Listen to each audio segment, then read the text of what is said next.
This is Megan, and welcome to Stories in the Woods.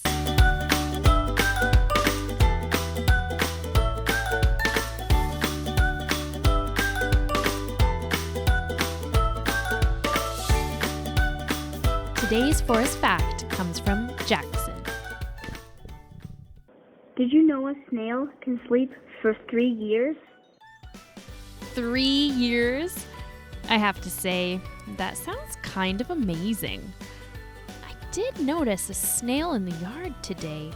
I wonder if they were sleeping.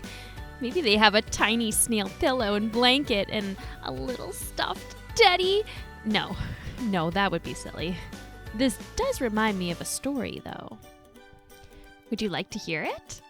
Okay, all you humans and forest dwellers, here we go. Sammy the Snail lived amongst the bright florals and leafy greens of a small corner garden.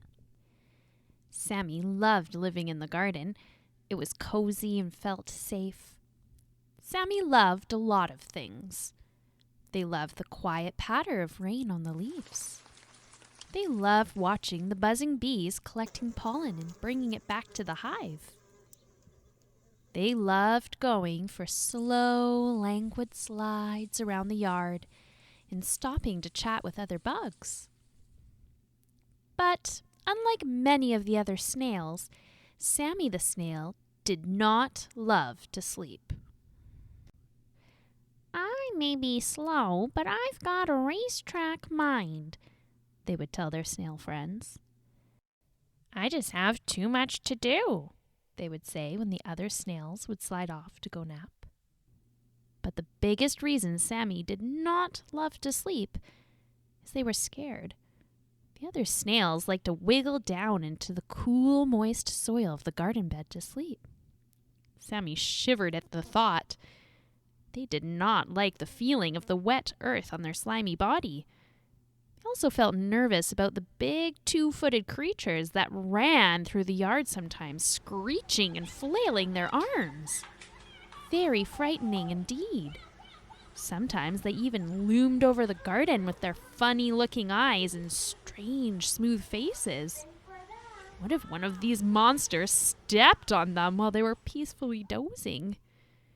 Yes, sleep just did not come easily to Sammy the Snail. Sammy was curious if other bugs did not love to sleep either. They decided to go for one of their slimy snail slithers and ask. The first bug they ran into was a fat caterpillar munching on a leaf. "Hello," Sammy said. The caterpillar looked up briefly and went back to chewing hungrily on its snack. "I'm Sammy. What's your name?" The caterpillar swallowed its bite of leaf with a big gulp. "Louise," the caterpillar said. "Do you enjoy sleeping, Louise?" Sammy asked. Louise chewed on some more leaf thoughtfully. "I suppose. I'll have a nap after I'm done this snack. I get pretty tired after eating so much." "Where do you sleep?" Sammy was a supremely curious snail. "Well, I'll probably find a juicy, delicious-looking leaf, curl up under it so no birds nab me, and then gobble it all up when I'm awake." Louise smiled dreamily at the thought of another delicious meal. "Maybe you can sleep next to your favorite snack," Louise suggested. "Maybe." Sammy imagined themselves stuck to the side of a cabbage. It did sound rather appealing to wake up and be able to dig into a toothsome treat. "Well, thank you," Sammy said politely, and they continued their sauntering slide. They next ran into a bee. It was hanging precariously by its mandibles from the end of a flower stem. "Hello," Sammy called cheerfully. The bee dropped off the flower stem and looked around groggily. "Who's interrupted my nap?" he buzzed angrily. Oops. Sammy slunk away before the bee noticed them. They didn't want a bothered bee buzzing around them. Sammy must have accidentally woken him up from his sleep. What a funny way to snooze, Sammy thought to themselves. I think I would be too worried about falling to sleep like that. Their mucus meanderings brought them past a deliciously decaying log. Sammy stuck their head in to see who was hanging around. There were always loads of bugs in these types of places. "Hello," Sammy called out. There was no reply, and Sammy stuck their head in further. "Hello." Their little snail voice echoed through the log. "Excuse you," a cranky voice said, and a grasshopper leaped out from the dark depths. "I only get but a few hours of sleep a day, and you have interrupted," he complained dramatically. "I am a very busy bug, and I have an important performance at twilight." "Oh, sorry." Sammy felt bad for disrupting the grasshopper's sleep, but they were a very curious snail. What is the performance? "You don't know who I am?" The grasshopper looked horrified. Sammy shook their head. The grasshopper stretched his long legs and rustled his wings in indignation. "I am Gerald the grasshopper, troubadour of tunes, conductor of classical chords, and master of music," he announced with a great flourish. Sammy was in awe. Surely such an impressive bug would know lots about sleep.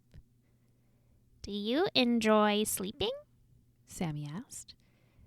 Gerald nodded. "Of course, young snail, it restores me, rejuvenates me for performance, keeps my mind sharp for entertainment greatness." "But how do you slow your mind down enough to sleep?" Gerald smiled. "Why, with music, of course. A slow, peaceful tune does the trick for me." Sammy thought. That does sound nice and relaxing. "Well, thank you for your advice," Sammy said politely. Gerald bowed. "Most welcome, my moist mollusk friend."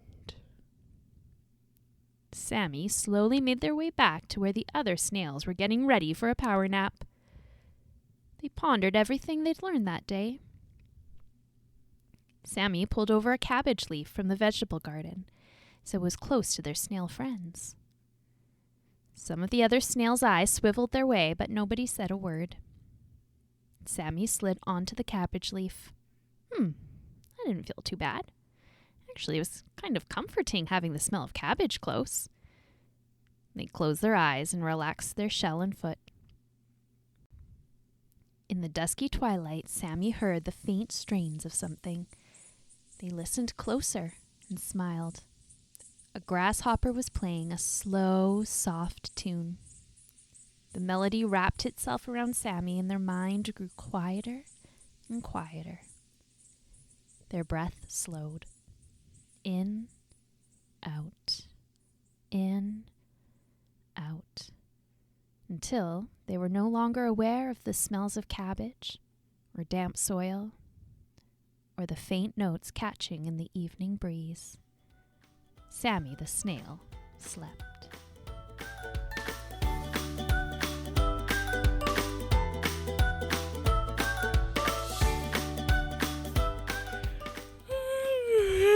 Oh, all that talk of sleep made me tired. I started to nod off. Sleep is so important for all living things. It helps us grow strong bodies and minds and stay healthy. But sleep can be a tricky thing. Some people find it hard to relax and slow their minds down. Some people might be scared of things at bedtime, like the dark or being alone. Even grown-ups can have a hard time falling asleep at night. Everyone has different things they do as part of their bedtime routine to help them go to sleep. One of my favorite things to do to help me sleep at night is, well, why don't we do it together? Can you make sure you are in a comfortable position? Close your eyes. I want you to imagine you are a bug, anyone you want to be, and you are getting ready for a gorgeous, rejuvenating sleep. Focus on your little bug feet. I want you to squeeze the muscles in your foot tight, then relax them. Next, move up to those bug legs. Tighten the muscles in your legs and relax. Now we're going to do our bug tummies. Can you tighten your tummy and then relax it? Next is our bug arms, including your hands. Tighten the muscles. Tight, tight. Now, relax. Move up to your neck. Tighten. Relax. Now we're going to do our bug faces. Squeeze your eyes, your mouth, and everything you can on your face. And relax. Take a big breath in through your nose and gently and slowly release it through your mouth. One more with me, little bugs. A big breath in, and now slow and gentle out your mouth. Hopefully your body feels nice and relaxed and maybe even ready for a little snooze. But don't sleep for 3 years. There's too much to do and play. Stories in the Woods are original stories by me, Megan Schmitz. Thank you to Jackson for today's forest fact. If you would like to send me an interesting fact about a forest plant or animal, please email me at storiesinthewoodspodcast@gmail.com. That's storiesinthewoodspodcast@gmail.com. You can find me at Stories in the Woods Podcast on Instagram or at Littles in the Woods on Instagram for nature play and tips for getting little explorers outside. Thanks for joining me. I can't wait to meet again for another Story in the Woods.